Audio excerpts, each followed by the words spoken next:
السلام علیکم ورحمۃ اللہ وبرکاتہ۔ الحمد للہ نحمدہ ونستعینہ ونستغفرہ ونؤمن بہ ونتوکل علیہ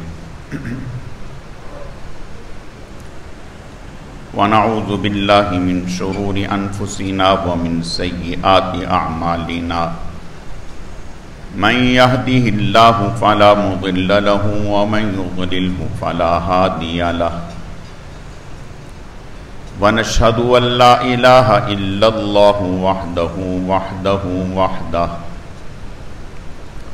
لا شريك له ولا نظير له ولا مثل له ولا مثال له ونشهد أن سيدنا وسندنا وشفيعنا ومرشدنا ومولانا وملجانا محمد وبارك وسلم وصل عليه۔ أعوذ بالله من الشيطان الرجيم، بسم الله الرحمن الرحيم۔ والفجر وليال عشر والشفع والوتر والليل إذا يسر۔ وقال الله تبارك وتعالى في مقام آخر فإذا فرغت فانصب وإلى ربك فارغب۔ صدق الله مولانا العظيم وبلغنا رسوله النبي الكريم ونحن على ذلك لمن الشاهدين والشاكرين والحمد لله رب العالمين۔ اللهم صل على روضة محمد في الرياض وصل على بلد محمد في البلاد وصل على قبر محمد في القبور وصل على جسد محمد في الأجساد وصل على روح محمد في الأرواح۔ گرامی قدر معزز حاضرین، میرے واجب الاحترام بزرگوں اور عزیز نوجوان ساتھیوں، میں نے آپ کے سامنے قرآن مجید فرقان حمید میں سے 2 مقامات سے 2 آیت کریمہ تلاوت کی ہیں۔ رب ذوالجلال سے دعا ہے کہ وہ ذات بزرگ و برتر مجھے اس کی روشنی میں صحیح کہنے کی اور سمجھانے کی توفیق عطا فرمائے۔ پھر اللہ رب العزت کی ذات اس مختصر وقت میں جو کچھ کہا سنا جائے، اس کہنے سننے کو محض اپنی رضا کے لیے اپنی بارگاہ میں قبول و منظور فرمائے، ہم سب کی نجات اور ہدایت کا، مغفرت کا ذریعہ اور سبب بنائے۔ میری آج کی مختصر گزارشات کا موضوع اور عنوان عشرہ ذی الحجہ کی فضیلت ہے۔ یہ عنوان ہے، اسی سے متعلق چند باتیں عرض کرنی ہیں۔ اللہ رب العزت صحیح کہنے کی، سمجھانے کی، سمجھنے کی، عمل کرنے کی توفیق عطا فرمائے۔ اللہ رب العزت نے جس طرح سے جگہوں میں بعض کو بعض پر فضیلت بخشی ہے، انسانوں میں بعض کو بعض پر فضیلت بخشی ہے، زمانوں میں بعض کو بعض پر فضیلت بخشی ہے، کتابوں میں بعض کو بعض پر فضیلت بخشی ہے، فرشتوں میں بعض کو بعض پر فضیلت بخشی ہے۔ اسی طرح سے اللہ تعالیٰ نے زمانے میں دینوں کو بعض پر فضیلت بخشی ہے۔ جو فضیلت مکہ شریف کی اور بیت اللہ شریف کی ہے، وہ دنیا کے اور کسی خطے کی نہیں۔ پھر جو مسجد نبوی کی ہے، وہ اور کسی جگہ کی نہیں۔ پھر جو بیت المقدس کی ہے وہ اور کسی جگہ کی نہیں. زمانوں میں جو حضور کے زمانے کی فضیلت ہے وہ کسی اور زمانے کی نہیں. کتابوں میں جو قرآن کی فضیلت ہے وہ کسی اور کتاب کی نہیں. فرشتوں میں جو جبرائیل علیہ السلام کی فضیلت ہے وہ کسی اور کی نہیں. اسی طرح سے دنوں کے اعتبار سے ہفتے میں جمعے کو باقی دنوں پر اللہ نے فضیلت بخشی. عشرہ ذی الحجہ کو اللہ پاک نے باقی عشروں پر فضیلت بخشی. جو کام اللہ پاک نے اس عشرے میں رکھے ہیں وہ اور کسی عشرے میں نہیں ہو سکتے.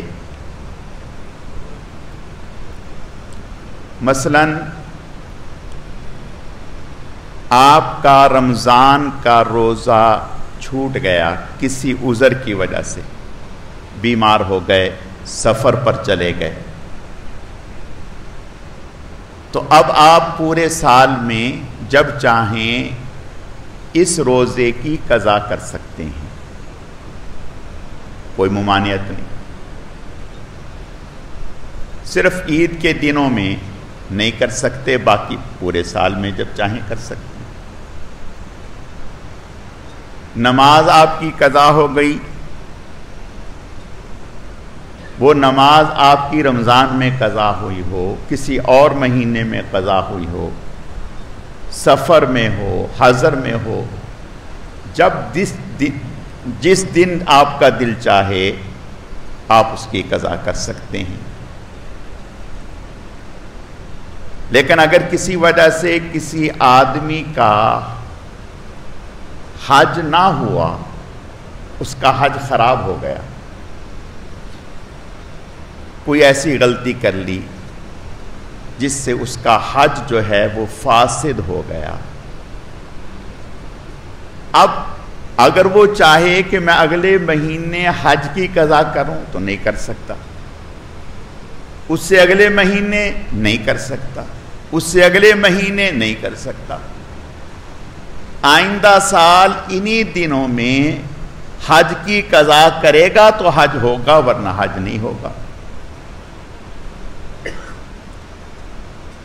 تکبیرات تشریق ہیں، رہ گئیں، اب وہ چاہتا ہے کہ بھئی جو ان کا اجر و ثواب تھا اور جو ان کی عظمت تھی، جو ان کی اہمیت تھی، مجھ سے 9 ذی الحجہ کو، 10 ذی الحجہ کو، 11 کو، 12 کو، 13 کی عصر تک کسی دن رہ گئیں، اب وہ اور دن میں نہیں کہہ سکتا، اس لیے کہ وہ انہی دنوں کے ساتھ خاص ہیں. قربانی ہے تو اللہ نے انہی دنوں میں رکھی ہے. تو یہ عشرہ ذی الحج بہت اہمیت کے حامل دن ہیں، فضیلت کے حامل ہیں. اللہ نے بعض عبادتوں کو انہی دنوں کے ساتھ خاص رکھا ہے، سال میں اور کسی دن میں نہیں ہو سکتی. آپ صلی اللہ علیہ وسلم نے ارشاد فرمایا کہ ان دنوں میں کوئی بھی نیک عمل آپ اختیار کریں اور اس سے ہٹ کر اور کسی دن میں کوئی نیک عمل اختیار کریں، فرمایا وہ ان دنوں میں جو اجر و ثواب ہے اس کو نہیں پہنچ سکتا. حضرت عبداللہ ابن عمرو ابن العاص رضی اللہ تعالیٰ فرماتے ہیں کہ آپ صلی اللہ علیہ وسلم ان دنوں کی فضیلت بیان فرما رہے تھے، عشرہ ذی الحجہ. تو میں بھی آپ صلی اللہ علیہ وسلم کی خدمت میں حاضر ہوا، تو کسی نے پوچھ لیا یا رسول اللہ صلی اللہ علیہ وسلم کیا ان دنوں کے علاوہ اور کسی دن میں اگر کسی نے جہاد کیا، صحابہ اکرام رضوان اللہ علیہم اجمعین جہاد کو اعمال میں سب سے اونچا عمل سمجھتے تھے، سب سے اونچا، اور بات بھی ایسی۔ آپ صلی اللہ علیہ وسلم 27 غزوات میں بنفس نفیس خود تشریف لے گئے، خود تشریف لے گئے، اور شہادت کے فضائل، جہاد میں نکلنے کے فضائل، آپ نے ارشاد فرمایا اگر کوئی آدمی جہاد کے لیے نکلا، تھوڑی دیر کے لیے نکلا، تھوڑی سی دیر کے لیے، اتنی دیر جتنی دیر میں آدمی جانور کا دودھ نکالتا ہے، اس سے بھی کم۔ بعد نے تو کہا کہ اتنی دیر جب آدمی دودھ نکالتا ہے نا تو دودھ نکالتے ہوئے ہاتھ کو ڈھیلا چھوڑتا ہے، پھر نکالتا ہے، پھر نکلتا ہے، تو یہ 1 سیکنڈ کا وقفہ بھی نہیں، اس سے بھی کم۔ فرمایا کہ اتنا اگر کوئی آدمی اللہ کے راستے میں جہاد کے لیے جاتا ہے تو دنیا و ما فیہا سے بہتر ہے، دنیا و ما فیہا سے بہتر ہے۔ فرمایا جو کچھ دنیا میں ہے سب خرچ کر دو، پھر بھی اس کے اجر و ثواب کو نہیں پہنچ سکتا۔ تو صحابی فرمانے لگے کہ یا رسول اللہ صلی اللہ علیہ وسلم، جہاد جس کی اتنی فضیلت ہے تو عام دنوں میں اگر ہم جہاد کریں اور کوئی شخص اس دن میں، ان دنوں میں کوئی اور نیک عمل کرے تو یہ ہمارا جہاد والا عمل جو ہے وہ بھی اس عمل کو برابر میں نہیں ہو سکتا اجر و ثواب میں۔ آپ نے ارشاد فرمایا نہیں ہو سکتا، نہیں ہو سکتا۔ پھر آپ نے ارشاد فرمایا ہاں ایک صورت ہے کہ ان دنوں کے علاوہ، اگر ان دنوں میں کوئی جہاد کے لیے نکلا پھر تو وہ تو آگے ہی نکل گیا، ان دنوں کے علاوہ کسی اور دن میں کوئی جہاد کے لیے گیا، اللہ کے راستے میں جان بھی لٹا دی، شہید ہو گیا، مال بھی لٹا دیا، سواری بھی قربان ہو گئی، کچھ نہیں بچا، کچھ نہیں بچا۔ آپ نے ارشاد فرمایا یہ شخص جو ہے اس کے برابر ہو جائے گا، یہ شخص جو ہے اجر و ثواب میں اس شخص کے برابر ہو جائے گا جو ان دنوں میں نیک اعمال اختیار کرتا ہے۔ اب دیکھیں کہ ان دنوں کی کتنی فضیلت ہے، بہت ہی زیادہ فضیلت ہے ان دنوں، لیکن اللہ تعالی ہماری حفاظت فرمائے اور ہماری کمزوریوں کو معاف فرما دے۔ جیسے اور موقعوں پر ہم سے غفلت ہوتی ہے، اس موقع پر بھی غفلت ہوتی ہے۔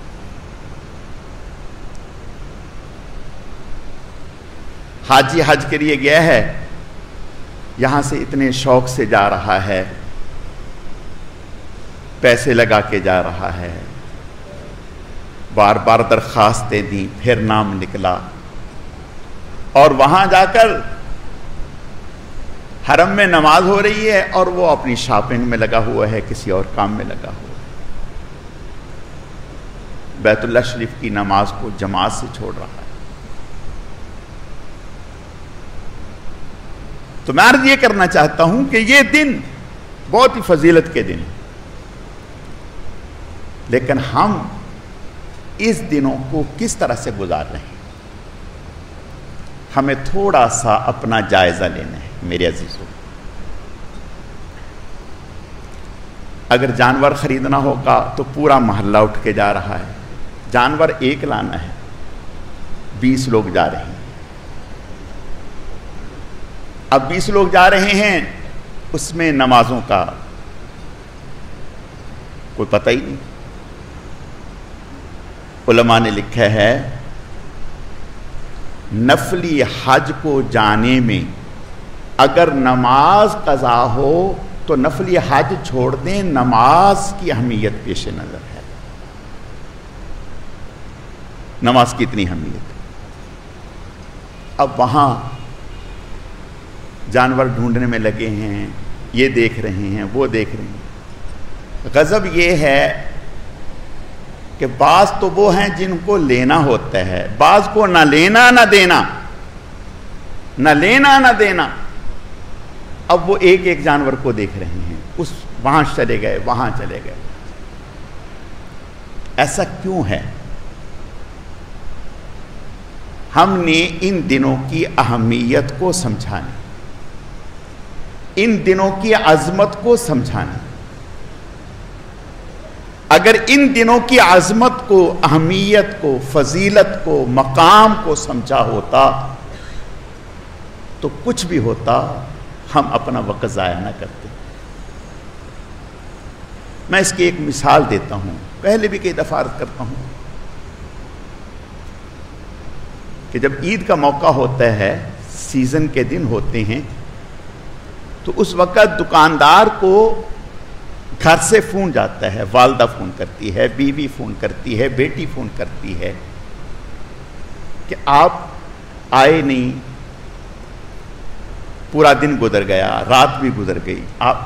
تو وہ آگے سے بعض دفعہ تلخ ہو کر کے کہتے ہیں کہ بیٹا سارا سال تو پتہ ہے کس طرح سے ہاتھ پہ ہاتھ رکھ کر کے بیٹھتے ہیں ہم، اللہ اللہ کر کے اب یہ دن سیزن کے ہیں، کمائی کے ہیں، کوئی بات نہیں، تھوڑی سی تکلیف ہے، کھانا وقت سے بے وقت ہو گیا، تھوڑا سا آرام کم ہو گیا، کوئی بات نہیں، لیکن یہ سیزن کے دن ہیں، کوئی بات نہیں، میں آ جاؤں گا، آپ میری پرواہ نہ کریں۔ وہ کہتے نہیں آپ تھک گئے ہوں گے، آپ آ جائیں۔ کہتا نہیں کوئی تھکاوٹ، کیوں؟ اب یہ کیوں نہیں جا رہا؟ وقت پہ کھانا کیوں نہیں کھا رہا؟ آرام کیوں نہیں کر رہا؟ یہ سمجھ رہا ہے کہ یہ میری پورے سال کی کمائی ہے، یہ دن جو ہیں یہ پورے سال کا نچوڑ ہیں، پورے سال کا مغز ہیں۔ آپ صلی اللہ علیہ وسلم کا ارشاد ہے، فرمایا جس قدر اللہ تعالیٰ کی رحمتیں 9 ذی الحجہ کو روئے زمین پر برستی ہیں، اور جس قدر اللہ تعالیٰ انسانوں کی مغفرت فرماتے ہیں کسی اور دن میں، شیطان اپنے سر پہ خاک ڈال رہا ہوتا ہے۔ اور یہ دن آپ نے ارشاد فرمایا کہ یہ جو 10 دن ہیں ہر رات لیلۃ القدر کے برابر اجر و ثواب میں، ہر رات لیلۃ القدر کے برابر اجر و ثواب۔ تو میں عرض یہ کر رہا تھا کہ ہماری غفلت کا عالم یہ ہے، جانور کے پاس پوری رات بیٹھے ہیں، اس کو دیکھ رہے ہیں، اور مسجد میں نہیں، مسجد میں نماز میں نہیں، اور نمازوں میں۔ میرے عزیزو، یہ دن ٹھیک ہے، جانور ایک قربانی کے لیے ہے، نیک عمل کے لیے ہے، لیکن اس کا یہ مقصد نہیں ہے کہ ہم اپنا پورا وقت اس کی نظر کر دیں اور اپنے فرائض کو چھوڑ دیں۔ اللہ کے نبی جناب رسول اللہ صلی اللہ علیہ وسلم، آپ کا کون سا لمحہ ایسا تھا جو عبادت نہ تھا؟ آپ صحابہ میں بیٹھے ہیں تو عبادت، تعلیم دے رہے ہیں، کسی اور کے پاس آپ کا 24 گھنٹے عبادت ہیں، لیکن اللہ آپ سے یہ کہہ رہے ہیں فَإِذَا فَرَغْتَ فَانْصَبْ، جب آپ اپنے دیگر کاموں سے، پڑھنے پڑھانے سکھانے ان چیزوں سے فارغ ہوں تو اپنے آپ کو اپنے رب کے سامنے تھکا دیجئے، لگا دیجئے۔ وَإِلَىٰ رَبِّكَ فَارْغَب، اپنے رب کے سامنے اپنا شوق ظاہر کیجئے۔ حضور علیہ السلام کا ہر لمحہ عبادت ہے، پھر یہ حکم دیا جا رہا ہے کہ اپنے وقت کو ان چیزوں سے فارغ کر کے اپنے رب کے سامنے کھڑے ہو جائیے۔ حضرت سفیان ثوری رحمۃ اللہ علیہ بہت بڑے محدث ہیں، انتقال کے بعد کسی نے خواب میں دیکھا، پوچھا کیا ہوا؟ کہا میں تو پتہ نہیں کیا سمجھ رہا تھا، لیکن وہاں ساری علمی مباحث، سارا پڑھنا پڑھانا اور ساری چیزیں وہ تو ایک طرف ہو گئیں، صرف رب کے سامنے راتوں کی تنہائیوں میں اٹھ کر کے رونا دھونا اور چند رکعتیں پڑھنا کام آ گیا۔ اسی کی برکت سے اللہ نے معافی فرما دی۔ میرے عزیزو، یہ دن تو بہت دن قیمتی ہیں۔ آپ صلی اللہ علیہ وسلم نے ارشاد فرمایا کہ ان دنوں میں لا الہ الا اللہ کی کثرت کرو، سبحان اللہ کی کثرت، الحمدللہ کی کثرت، اللہ اکبر لا الہ الا اللہ واللہ اکبر وللہ الحمد، اٹھتے بیٹھتے چلتے پھرتے کثرت۔ نوح علیہ السلام اپنے گھر والوں سے فرمانے لگے کہ دیکھو 4 چیزوں کی تمہیں میں تاکید کرتا ہوں، 4 چیزوں کی تاکید کرتا ہوں، ان کو پلے باندھ لو۔ ایک تو اللہ کے ساتھ کسی کو شریک نہ ٹھہرانا، کچھ بھی ہو جائے۔ آپ صلی اللہ علیہ وسلم نے بھی اس کی تاکید فرمائی، فرمایا تمہیں جلا دیا جائے، قتل کر دیا جائے، کچھ بھی ہو جائے، اللہ کے ساتھ شریک نہ ٹھہرانا، تکبر نہ کرنا۔ حضرت نے فرمایا تکبر نہ کرنا۔ فرمایا یہ تو 2 کام وہ ہیں جو نہیں کرنے کے، اور 2 کام وہ ہیں جو خوب کرنے ہیں، اٹھتے بیٹھتے چلتے پھرتے ہر لمحہ کرنے ہیں، کبھی بھی ان سے غفلت نہیں برتنی۔ یہ نوح علیہ السلام اپنے گھر والوں سے فرما رہے ہیں۔ فرمایا دیکھو یہ میں تاکید کر رہا ہوں، یہ بہت ہی اہم چیزیں ہیں۔ پھر فرمایا ایک تو لا الہ الا اللہ ہے، اس کو تو بس چلتے پھرتے اٹھتے بیٹھتے کرتے ہی رہنا ہے۔ اور چوتھی چیز فرمایا شکر، اللہ کا شکر، ہر لمحے اللہ کا شکر، ہماری زبان اللہ کے شکر سے تر رہے۔ آنکھ پر دھیان گیا، اللہ تیرا شکر ہے، آنکھ نہ ہوتی تو کیا کرتا؟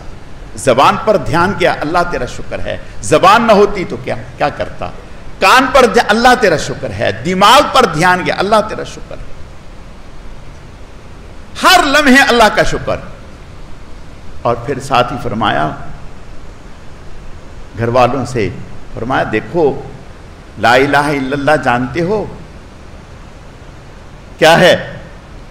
فرمایا 7 آسمان اور 7 زمینیں، ان سب کو ملا کر ایک کڑا بنائیں، جیسے لوہے کا کڑا نہیں بناتے، ایک کڑا بنا دیں، 7 آسمان اور 7 زمینوں کا ایک کڑا بنا دیں، کتنا مضبوط ہوگا؟ فرمایا اس کڑے کے اوپر جو 7 آسمان اور 7 زمینوں سے بنایا ہے، اگر اس کے اوپر لا الہ الا اللہ رکھ دیں گے تو ٹوٹ جائے گا، یہ اس کا وزن برداشت نہیں کر سکے گا، اس کا وزن برداشت نہیں کر سکے۔ فرمایا اس کو مت چھوڑنا۔ تو آپ صلی اللہ علیہ وسلم نے ہمیں یہ دن بتلائے کتنے قیمتی ہیں، اور پھر ساتھ یہ فرمایا کہ ان دنوں میں صلحاء کی مشابہت اختیار کرو، نیکوں کی مشابہت اختیار کرو۔ کون سے نیک؟ فرمایا وہ جو حج کے لیے گئے ہیں، جو احرام کی صورت میں ہیں، وہ اللہ کے محبوب ہیں، وہ جن کے لیے دعا کریں اللہ ان کی بھی مغفرت کرتے ہیں، اپنے لیے دعا کریں ان کی بھی اللہ مغفرت فرماتے ہیں۔ فرمایا ان کی مشابہت اختیار کرو۔ ان دنوں میں اگر قربانی کا ارادہ ہو تو ناخن نہ کاٹو، حجامت نہ کرو، لیکن اگر کسی کو حجامت کیے ہوئے، ناخن کاٹے ہوئے 40 دن ہونے کو ہیں، تو اب اس کے لیے حکم یہ ہے کہ غیر ضروری بال یا ناخن اگر 40 دن ہونے والے ہیں اور یہ دن شروع ہو گئے اور اس نے قربانی بھی کرنی ہے تو کاٹ لے، اس لیے کہ اگر 40 دن گزر جائیں گے تو گناہگار ہوگا، گناہگار ہوگا۔ اور فرمایا کہ روزہ رکھیں گے تو سال بھر کے روزوں کا اجر و ثواب ہے، سال بھر کے روزوں کا۔ اور 9 ذی الحجہ کا رکھیں گے 2 سال کے روزوں کا اجر و ثواب ہے۔ تو میرے عزیزو، عرض کرنے کا مقصد یہ ہے، یہ دن بہت ہی قیمتی ہے۔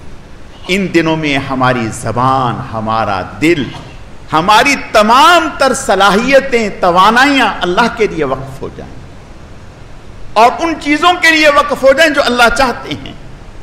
پھر انشاءاللہ دیکھیں اللہ تعالیٰ اس کی کیا برکات ہمیں نصیب فرماتی ہیں۔ اللہ تعالیٰ سمجھنے کی، عمل کرنے کی توفیق عطا فرمائے۔